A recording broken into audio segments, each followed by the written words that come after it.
Well, new at 5:30 tonight. In recent weeks, we've seen South Korea show success in managing the COVID-19 outbreak in their country. Well, data shows the country has reported only a few dozen new cases in the last few days compared to hundreds they were reporting last month. In South Korea, new diagnosed cases on Monday dropped to 47, the lowest number the country has seen in weeks. According to the resident I spoke to, that's due to South Korea's people strictly following stay-at-home and other prevention guidelines.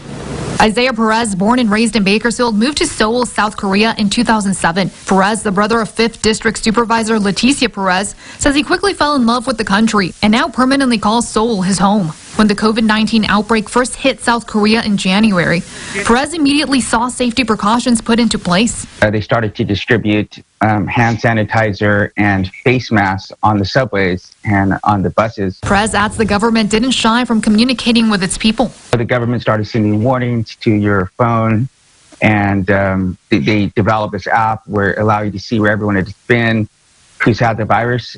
The number of newly diagnosed cases dropped to 47 Monday, down from 909 at its peak on February 29th. The U.S. had nearly 30,000 new cases Monday.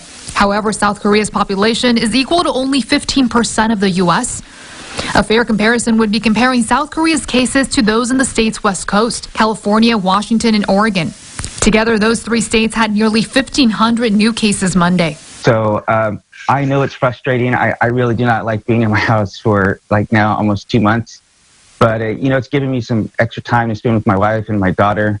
Perez credits South Korea's success with surpassing the curve to residents simply following the government's guidelines. Kind of like a cultural thing. Like if the government tells you to do stuff, people just go along with it. And they kind of realize that, this is for the betterment of people. They're protecting their families. He says it's the cultural difference that has really made an impact. South Korean people don't physically touch each other for shaking hands. So there's kind of they do this bowing thing as it is. On the other hand, South Korean officials credit widespread testing with helping manage the viral spread. Still, Perez encourages all Americans to simply follow the guidelines and says that together we too will get ahead of the curve.